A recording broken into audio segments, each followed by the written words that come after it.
Video of the aftermath of a strike in the al-Shati refugee camp in Gaza. According to journalists working for CNN, the attack came during intense Israeli bombing Sunday night. The IDF has not commented on the incident. United Nations officials today said 70% of people in the Gaza Strip are displaced, many living in conditions a statement called, quote, inhumane. The Secretary General said the Gaza is becoming a, quote, graveyard for children. Israel's ambassador to the UN lashed out at the comments, called for the Secretary General's resignation. Emily Callahan is a nurse, activity manager for Doctors Without Borders, MSF. She was evacuated last Wednesday and arrived back in the U.S. just over the weekend. First of all, how does it feel to be out? A lot of people keep asking me that, and I really don't have a good answer. I obviously have a sense of relief that I'm home and I'm with my family and feel safe for the first time in 26 days. And I'm having a really hard time finding any joy in any of it, because me being safe is the result of having to leave people behind. People watching this have seen images from Gaza. They've seen the hospital images. They've seen the horror of children dead, day after day after day after day. I mean, they've seen all the images. But to actually be there and to experience it, you're experiencing all these things which a camera can never capture. So can you just talk a little bit about when you close your eyes at night, what is it you think about now?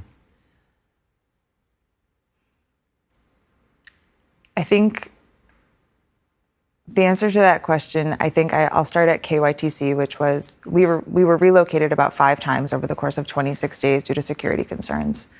And one of the places we wound up was the Khan Yunis training center. We call it KYTC. That's when people had evacuated to the south. So you were in the south of Gaza at that point. Yes, when we went to below Wadi Gaza line. And by the time we left there were 35,000 internally displaced people living alongside us. There were children with just massive burns down their faces, down their necks, all over their limbs. And because the hospitals are so overwhelmed, they are being discharged immediately after. And they're being discharged to these camps with no access to running water. There's 50,000 people at that camp now and 4 toilets. They're given 2 hours of water every 12 hours. There's 4 toilets for 50,000 people. Yes. And that's where we were living too. And they have these fresh, open burns and wounds and partial amputations that are just walking around these conditions. And parents are bringing their children to us going, please, can you help? Please, can you help? And we have no supplies. When in situations where there are tens of thousands of people and it is a war and people can't feed their kids, things get strange very fast and things get tough very, very fast and people turn on each other. You saw that up close. At KYTC, the reason we had to leave was because we were starting to be harassed. Desperate people who are losing loved ones right and left are angry. And they would point at me and scream American walking past. And at that point, we had no idea what was coming in the next few days. And they would yell things in Hebrew to see if we were Israeli. They accused our national staff of either being traitors or said, you're pretending to be Arab. We know that you're just pretending to be Arab. Stop lying to us. And our staff had to defend themselves. And we said to them over and over again, you don't have to stay. We understand if you want to leave us. And they said, you are family too, and we're not going anywhere. Your staff, the Palestinians who worked for MSF, or Doctors Without Borders, were concerned about your safety. We would have died within a week without them. They are the only reason we are alive. It's incredible that this took so long to get Americans, sick people, start to move through that Rafah border crossing. It's inexplicable. And we were desperate. We did a calorie count at one point based on our supplies and figured out that if all of us, there's 50 people with us living in a parking lot now, only ate 700 calories a day. If that's all we had 2 days of food left, and that's it.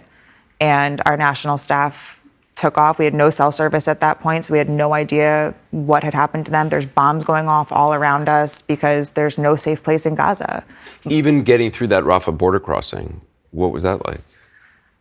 They didn't leave our side for a second. You're the national staff. The national because staff. They feared for your safety, even at the border crossing. They made sure they were standing between us and desperate people. They made sure that they were talking to every official that they could find, trying to push us through, trying to get us on the bus, trying to get us out. And we're standing there and we're watching these incredible men who have sacrificed everything for us, who have sacrificed time with their families, their own physical safety, their own water supply they were giving to us.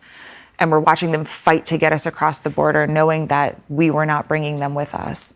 And they didn't waver. Ibrahim was right in the front with our passports, fighting so hard to get us on. And we get to Arish that night and find out his parents are dead. They were losing family members and friends. You said if it wasn't for your national staff, you think you would have been killed by people who were just desperate. We either would have starved to death or run out of water. They were the ones that negotiated all of that. Gaza's a small city, so everyone knows everyone, and they would call in favors and call their friends and say, who do you know that has food? Who do you know that's open? Where can we get this? And they would drive all over the place to find water.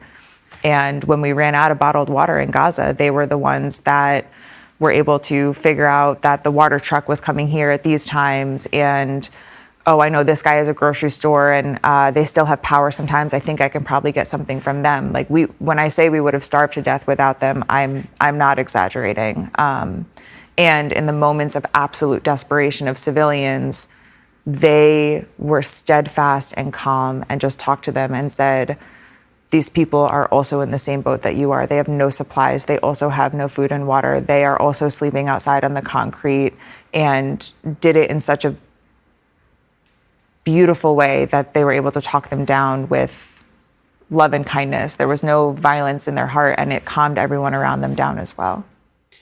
Would you go back to Gaza? In a heartbeat. In an absolute heartbeat. My heart is in Gaza. It will stay in Gaza.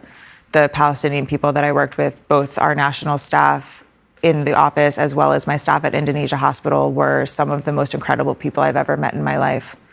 When everything went off and we got the notice to move south of Wadi Gaza, I was texting my nurses at Indonesia Hospital, and I said, we lost a nurse weekend one. He was killed when the ambulance outside the hospital was blown up. And I was texting them when we got the evacuation orders, and I said, did any of you move south? Did any of you get out? Like, are any of you coming down this way? And the only answer I got was, this is our community, this is our family, these are our friends. If they're gonna kill us, we're gonna die saving as many people as we can. And I said, if I can ever have an ounce of the heart that you have, I will die a happy person. They were incredible. I would like to send out a reminder that there are civilians seeking shelter there, and that my doctors and nurses didn't leave out of loyalty to their community. And I know that there is an idea being pushed right now that anyone that stayed behind is going to be considered some kind of a threat. And I want to remind people that the people that stayed behind are heroes. The people that stayed behind are they know they're gonna die, and they're choosing to stay behind anyway. You're talking about doctors, nurses in the hospital? I wake up every morning and I send out a text message and I ask, are you alive? And every night before I go to sleep, I send another message and says, are you alive? Well, Kelly, thank you so much for your time. Thank you.